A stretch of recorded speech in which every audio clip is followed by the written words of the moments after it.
Evan was not nervous when he entered the alien station. He had worked on places like this before. Big halls, cold lights, strange symbols on every wall. For him, it was just another job. He was a human technician hired by the station council. His task was simple repair. A power relay on a lower maintenance level. Finish the work, leave the station, get paid. The map on his wrist screen guided him through long silver corridors. Most of the station was quiet. The main traffic hours were over. Only the soft hum of machines filled the air. Evan liked moments like this. Quiet places made it easier to think. Humans were still new to the galaxy. Many species did not trust them. Some feared them. Some mocked them.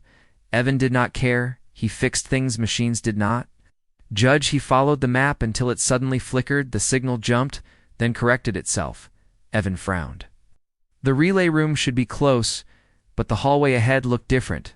The walls were darker, the lights warmer. Symbols on the doors looked older. Evan hesitated, but he assumed this was just another design choice. Alien stations loved confusing layouts. He walked forward. His boots echoed softly. At the end of the corridor stood a tall door. Smooth, dark metal, no warning signs. He could read the map pointed directly at it. Evan sighed. Probably a shared access room. He pressed the panel. The door slid open silently. Warm air washed over him. The room inside was nothing like a repair bay, soft glowing. Patterns moved along the walls. The floor looked like polished stone. Strange light floated in the air like slow sparks, and in the center the room stood two alien women. They were tall, graceful. Their skin shimmered with faint colors. Their eyes glowed softly like stars behind glass. They were speaking quietly to each other, their voices calm but powerful. They stopped. Both turned toward Evan at the same time. The room felt heavier, as if the air itself had changed. Evan froze for 1 second. His mind went blank, then training kicked in. He raised his hand slowly. Sorry, he said. Wrong room. He took a step back. The door behind him closed not loudly, not fast, just firm. Evan turned, pressed the panel. Nothing happened. He tried again. Still nothing. A chill ran through his spine. He turned back to the two alien women. They were watching him closely, not angry, not surprised, curious. One of them stepped forward, her movements smooth and controlled. You entered a protected space, human, she said in clear, basic speech. Evan swallowed. I didn't mean to. My map glitched. I was sent to repair a relay. The second woman circled him slowly, her eyes scanning him like a system check.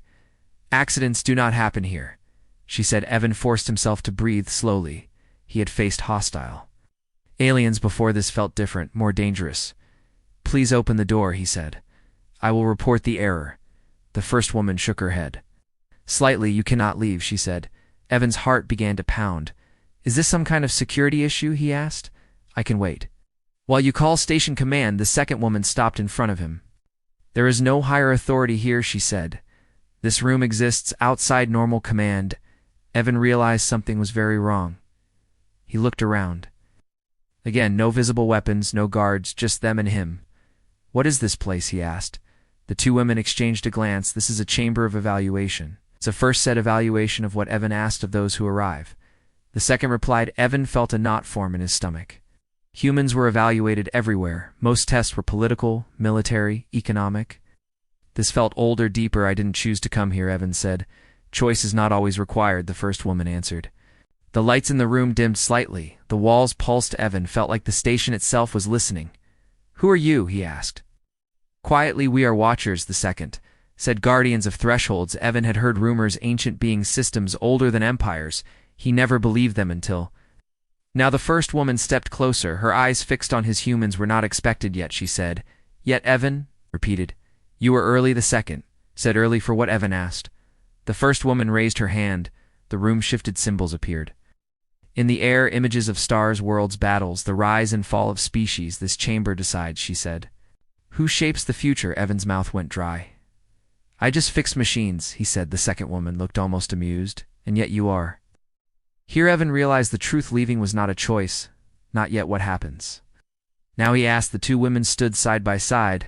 Now the first said, we observe. The second added, and we decide. The door behind Evan remained sealed, and for the first time since leaving Earth, Evan wondered if humanity had just been noticed, not by chance but by fate. Evan stood very still in the center of the chamber. The door behind him remained closed. No sound came from it. No light changed. The two alien women watched him without moving. Their presence felt calm but heavy. Evan had worked around dangerous machines, around hostile species. This was different. This felt like being measured. The first woman moved toward a raised platform near the wall. With a small motion of her hand, the symbols in the air shifted. They slowed, then settled into quiet patterns. "You are not afraid," she said. Evan hesitated, then answered honestly, "I am, but fear does not help," he said. The second woman studied him closely, her eyes glowing faintly. "Most who enter here beg," she said, "or threaten." Evan gave a weak breath that was almost a laugh. "I don't have power to threaten, and begging never fixed anything." The second woman tilted her head slightly as if this response surprised her. The first woman spoke again. "You are a human technician, not a soldier, not a leader." Evan nodded yes. "Then why do you think you are here?" the second asked Evan. Thought carefully, every word felt important. "I don't know," he said, "but if this room decides futures, then maybe. You don't look for rank. Maybe you look for something else." The air in the chamber shifted. The lights grew brighter for a moment. The two women exchanged another glance. "Humans always assume they are small," the first said. "Yet they walk into turning points." She gestured again, and the symbols changed into scenes. Evan saw images of human ships, outnumbered, damaged, still moving forward. He saw humans defending alien worlds that were not their own. He saw losses, many losses. Why do humans fight battles they cannot? When the second woman asked, Evan swallowed. "Because if we don't, we lose who we are." The chamber reacted. A deep vibration passed through the floor. The first woman narrowed her eyes slightly. "Many species value survival above all," she said. "Humans value meaning." Evan nodded. "We survive to protect meaning, not the other way around." Silence filled the room. Then the walls began to move. The smooth surfaces pulled apart, revealing a wider space the chamber expanded into. Something larger. Evan stepped back instinctively. The second woman raised her hand. "Do not move," she said. The room transformed into a wide-open platform. Stars appeared below them, as if they stood above space itself. "This is not a simulation," the first woman said. "This is memory." Evan felt dizzy. "Memory of what?" he asked. "Of those tested before you," the second replied. Shapes formed in the air. Creatures of many kinds, some proud, some violent, some clever. One by one they faded, they failed. The first woman said, "Failed how?" Evan asked. "They chose safety over truth." The second answered. The platform shifted again. Now Evan stood in a ruined city, alien buildings broken, smoke rising. Figures begged for protection, weaker species, smaller ones. A powerful fleet hovered above. The voice of the chamber spoke without sound. "Protect them and be destroyed, or abandon them and survive." The first woman looked at Evan. "What would humans do?" she asked. Evan did not answer. "Right away then," he spoke. "Some would run, some would freeze, some would fail, but enough would stay." "Enough?" the second repeated. "Yes," Evan said. "Enough to matter." The scene changed. The fleet fired. The city burned. Humans stood between. Many fell, but the weak escaped. The chamber fell silent. Again the second woman spoke softly. "No species has answered this way. They speak of strength or glory. You speak of enough." Evan looked down. "That's how we survived," he said. The first woman turned away, walking slowly across the platform. "Humans were not scheduled," she said. "Your growth curve is unstable, unpredictable, dangerous." The second added. Evan looked up to you. "Maybe," he said, "to ourselves." "Yes," the first woman stopped and faced him again. "If we release you, the galaxy will notice," she said. "If we do not, humanity remains blind." Evan felt the weight of those words. "And if you erase me," he asked, "then the path resets." "The second," said Evan. Took a slow breath. "Then let me speak as a human," he said. The women waited. "We don't ask permission to exist," Evan continued. "We make mistakes. We walk into rooms we shouldn't." He looked at the sealed door. "But when we are tested, we stand not because we are ready, but because someone has to." The chamber pulsed once stronger than before. The first woman closed her eyes briefly. "The system is listening," she said. The second looked at Evan. "Your test is not finished," she said. Evan nodded. "I didn't think it was." The stars below them began to move faster, forming patterns, paths. The chamber prepared the next phase, and Evan realized this was no longer about leaving the room. It was about whether humanity would ever be unseen again. The chamber changed again. The stars beneath Evan blurred and faded. The wide platform slowly dissolved into soft white light. Evan felt weight returned to his body. The floor became solid under his boots. The air grew colder. The two alien women stood apart now. One to his left, one to his right. Their faces were calm, but the space around them felt tense. The first woman spoke. "The observation phase is complete," she said. The second continued. "Now comes the trial." Evan felt his hands tighten. He forced himself to relax. "What kind of trial?" he asked. "Not one of strength," the first said. "Not one of knowledge," the second added. "This trial measures choice." The walls darkened, the soft light vanished, the chamber stretched wider. Suddenly Evan was no longer standing on the platform. He stood in a narrow corridor, metal walls, flashing red lights, alarms echoed softly in the distance. He recognized this place. It looked like a human colony station. "Too familiar. This feels real," Evan said. "Because it is built from your memory," the first woman replied. A door appeared at the end of the corridor behind it. Evan heard voices. Human voices. He stepped forward without thinking. "Stop," the second woman said. "This is not your past. This is a projection of possible futures." The door slid open. Inside was a control room. Screens showed space battles, human ships burning, escape pods drifting. A voice came from a console. "Evan, we need a decision." He turned, but no one stood there. The voice continued. "We can save the core cities, but the outer colonies will be lost." Evan's chest tightened. Another voice followed. "If we split our fleet, we lose everything." The screens changed, showing families, children, workers, human lives. Then the image shifted. Alien worlds appeared, weaker species unarmed, their skies filled with enemy ships. A calm voice spoke. "Aid them, and Earth will fall. Abandon them, and humanity survives." The room went silent. The two alien women were no longer visible, but Evan felt their presence. "What is the correct choice?" the chamber asked. Evan closed his eyes. This was not a trick. This was familiar. Humanity had faced this question before again, and again he opened his eyes. "There is no correct choice," he said. The chamber paused. "Explain," the voice asked. "Any choice costs lives," Evan continued. "Humans don't look for clean answers." The images flickered. "We choose the path we can live with," he said. The chamber pressed. "Choose it," said Evan. Looked at the screens again. He imagined himself as command, as someone with real power. His voice shook slightly. "Shh." But he spoke clearly. "Send aid," he said. "The alarms intensified. Earth will suffer." The voice warned. "Yes," Evan answered. "Humanity may weaken." The voice said yes. He repeated. The screens showed human ships turning, changing course, heading toward alien worlds. The enemy fleet followed Earth. Burned colonies fell. The room shook. Evan stood still. Then the scene froze. The two alien women reappeared. The second woman looked at him closely. "You chose loss," she said. Evan nodded. "We choose responsibility," he replied. The first woman gestured, and the scene continued. Time accelerated. From the ashes of fallen colonies, new alliances formed. Weaker species rebuilt stronger together. Years passed. In moments a new fleet emerged. Mixed designs, human and alien. They pushed back. The enemy retreated. The galaxy changed. The chamber returned to silence. The first woman spoke slowly. "Most species choose survival at any cost," she said. "They shrink their future to save their present." The second added, "You expanded your future by accepting pain." Evan exhaled deeply. He had not realized how tense he was. "Is that the trial?" he asked. The first woman shook her head. That was the introduction. The floor beneath Evan shifted again. This time he stood alone. No walls, no ceiling, just darkness. Then a single light appeared. It formed into a mirror. Evan stepped closer. His reflection looked the same, but tired, older. A voice came from the mirror. "You will be remembered as the one who failed." The reflection said, "Your choice cost billions." Evan clenched his jaw. Another voice followed. "You could have saved them." The reflection changed, showing a stronger humanity, isolated, safe, happy. "You denied them this." The mirror said. Evan stared at himself. "Maybe," he said. "Then why accept it?" the voice asked. Evan answered quietly, "Because safety built on silence is a lie." The mirror cracked. Light poured through the cracks. The second alien woman appeared beside him. "This is where many fail," she said. "They reject guilt or drown in it. You accept it." Evan nodded. "Humans carry guilt," he said. "We just don't let it stop us." The darkness faded. The chamber returned. The two women stood together again. The first woman looked at Evan with new interest. "You did not seek approval," she said.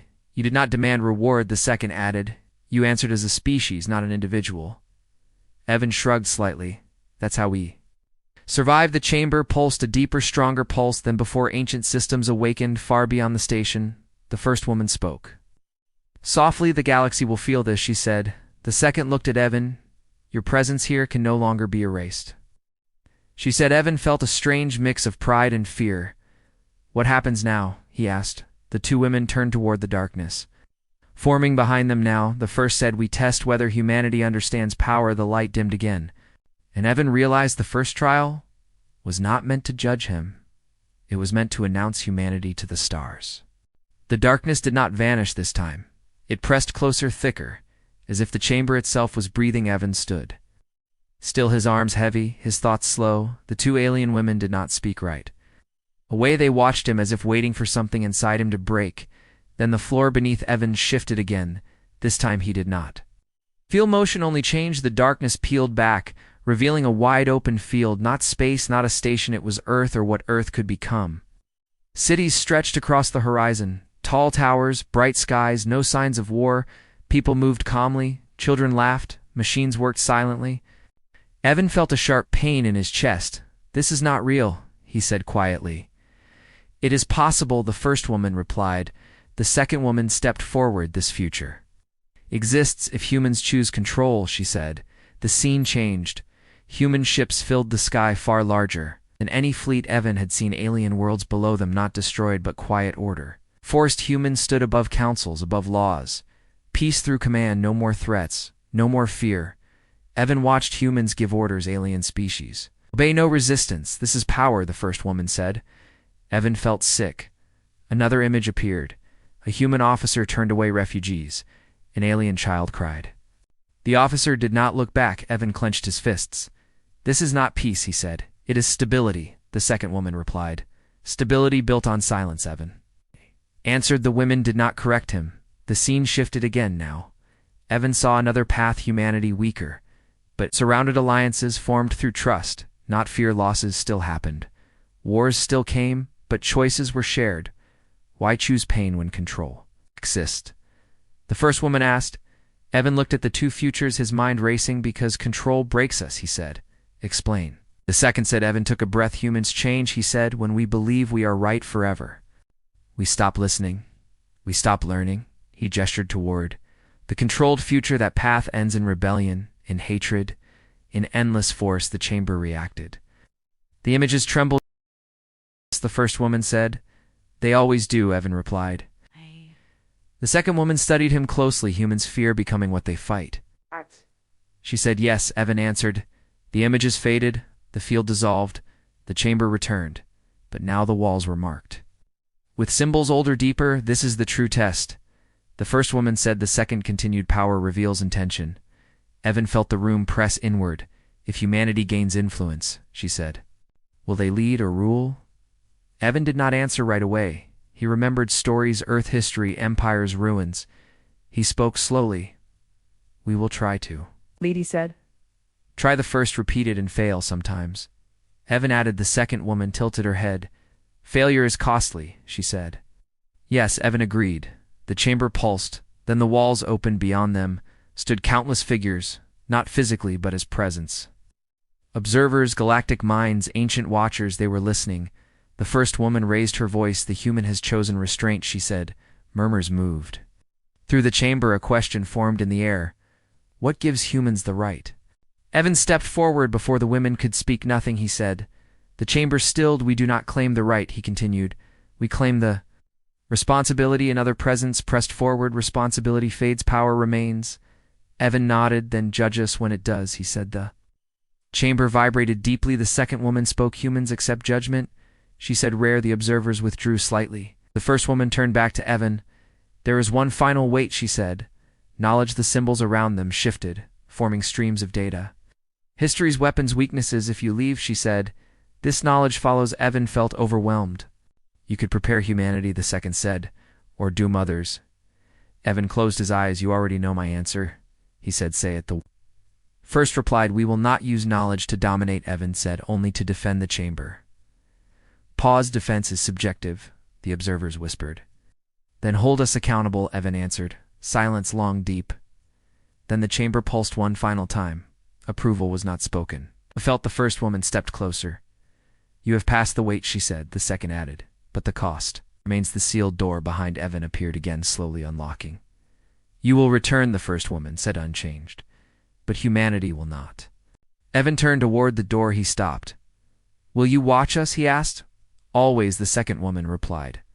Evan nodded. The door opened. Light poured through as he stepped forward. Evan understood he did not carry power with him. He carried attention, and in the galaxy, attention was the most dangerous thing of all. Evan did not step through the door right away. The light beyond it felt warm, almost inviting, but he knew better now. Behind him, the chamber was silent. The two alien women stood still, watching the watchers. Evan spoke softly. "What is the cost?" he asked. The first woman answered, without hesitation. "Once a species is seen, it cannot be unseen." The second added, "Attention changes behavior, yours and others." Evan nodded slowly. "Humans already feel watched," he said. "We just pretend we are not." The door flickered. As if reacting to his words, beyond it, Evan could see the familiar hallway. Cold metal white lights, normal station noise, a normal world. If he walked out, life would continue. Repair jobs, payments, quiet corridors, but the galaxy would not be the same. Evan took a step forward, then stopped again. "What happens next?" he asked. The second woman moved closer. "Others will test you," she said, not with questions, but with pressure. The first continued. "Alliances will shift, threats will sharpen, your weakness will be measured." Evan exhaled. "We are good at being measured," he said. "Yes," the second replied, "and that is why you are dangerous." Evan almost smiled. "Dangerous because we are small." He said, "Dangerous because you grow." The first corrected. The chamber walls dimmed, symbols faded.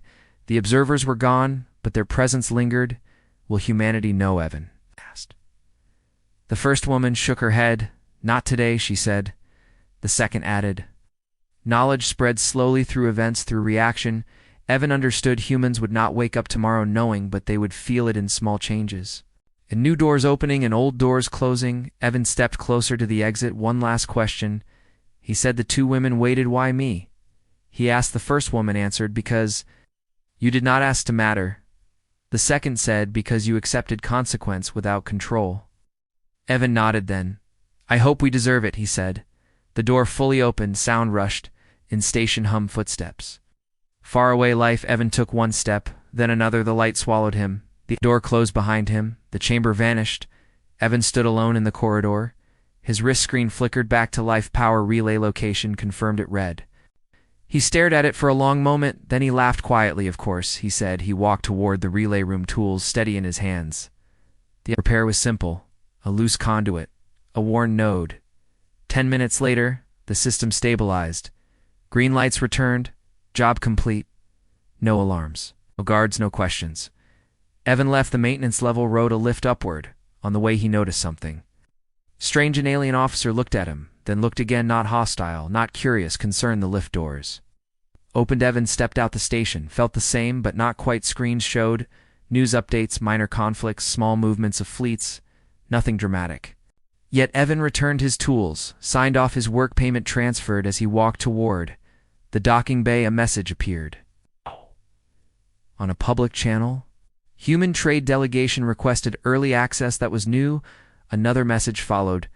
Joint patrol proposal under review. Also new. Evan boarded his shuttle. As it undocked, he looked back at the station from the outside. It looked normal, just metal lights. Motion, no sign of the chamber, no mark of the watchers, but Evan knew somewhere inside the galaxy had taken note. The shuttle jumped to slip space on Earth. People lived their lives, workers, students, soldiers, none of them knew.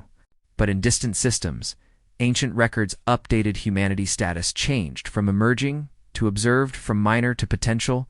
The two alien women stood once more in the chamber. The first spoke softly. "The human has returned to his path." The second replied, "But the path has widened." The first watched the stars. "They will be tested soon." The second nodded. "They always are back on Earth." Evan stepped out into open sky, blue familiar. He took a deep breath for the first time. He felt the weight of many eyes not on him. Humanity, and he understood the cost was not fear or war. The cost was expectation. The galaxy would now wait to see what humans would become. Evan did not speak about the chamber, not to his coworkers, not to his family, not even to himself. He told the story the way humans always did, by locking it away and moving forward. Days passed, then weeks. Life on Earth continued. Traffic, arguments, small joys. Nothing felt different. And yet everything was Evan noticed it in the quiet moments, ships arriving sooner than expected, alien messages written with care instead of command, old rivals suddenly polite. Human space grew crowded, not invaded. Observed one night, Evan stood on a balcony outside his apartment watching ships cross the sky. Their lights moved slowly, almost respectfully. He felt it again, that pressure, that attention. The watchers were not watching him, they were watching patterns. Far from Earth in the deep layers of galactic space, meetings took place, ancient species young. Empires, silent observers. Humans had not announced themselves, but the Amexi had noticed. Reports spread humans fought when cornered, but also when others were cornered. Humans accepted loss, but did not worship victory. Humans resisted control, even when offered safety. This confused many. Some species grew afraid. If humans did not seek power, what would they do with it? Others grew hopeful. Perhaps humanity could break cycles older than memory, and some prepared weapons back on Earth. A small human convoy was attacked near a border system. Nothing dramatic, just a test. Human response was slow, measured, not overwhelming. They defended, then withdrew. No pursuit, no revenge. The observers noted this. A second test followed. Economic pressure, trade limits. Humans adapted, shared, endured again. No domination, no collapse. The galaxy waited. Evan continued working station to station, repair to repair. No one knew he was anything more than a technician that was intentional. One evening, while working on a remote relay, his wrist screen flickered. An unknown channel opened. No symbols, no warning, just a calm signal. The same calm he felt in the chamber. Evan froze. A voice spoke, soft, familiar. The moment has arrived, the first watcher said. Evan leaned against the wall. What moment, he asked. The second voice joined. The moment humans choose, she said. I choose what? Evan whispered. Whether to lead by example or force others to follow. Evan closed his eyes. What happened? He asked. A coalition has formed. The first said they fear what you may become. They plan to strike early, not to destroy. The second added, but to contain. Evan's chest tightened. Contain how? Restriction, blockade, pressure. Evan understood. A cage built politely. Why tell me? He asked. Because you stood in the chamber, I replied. Because your answers echo, the second said. What can I do? Evan asked. Nothing alone, the first said, but you can remind them. Remind who? Evan asked. Your people, the second answered. Evan laughed quietly. I'm just one man? Yes, the first said, and so were you when you entered the room. The channel closed. Evan stood in silence. He thought of history of moments where one voice shifted. Many not by command but by clarity. He returned to Earth the next day. Within a week, human leadership received a message, an invitation, equal terms, shared space, shared rules, with one condition: humans must accept. Oversight. Evan watched the broadcast. Debate exploded. Fear, anger, hope. Some demanded resistance, some demanded compliance. Evan waited. Then a smaller voice spoke, not from a president, not from a general, but from a worker council. We will not accept a leash, they said, but we will accept responsibility. We will share, we will listen, we will stand accountable, but we will not kneel. The message spread simple, clear. The galaxy reacted. Some withdrew, some approached. The coalition hesitated. This was not defiance. This was balance. The watchers observed. The first spoke quietly. They chose restraint without surrender. The second replied, they understand power now, far above the ancient systems. Recorded. The result: humanity status updated from potential to participant, not rulers, not servants, participants. Evan sat alone again on his balcony, watching the stars. They felt closer now, not as threats, not as prizes, but as neighbors. The two alien women watched from the chamber, their task complete for now. The first said they will stumble. The second nodded, but they will rise. The chamber dimmed. The observers turned away for the first time in ages. The galaxy did not prepare for war. It prepared for conversation. And on Earth, a human technician breathed in the night air, unaware that its history had quietly shifted, not with conquest, not with fire, but with a wrong door, and a choice made by someone who never wanted.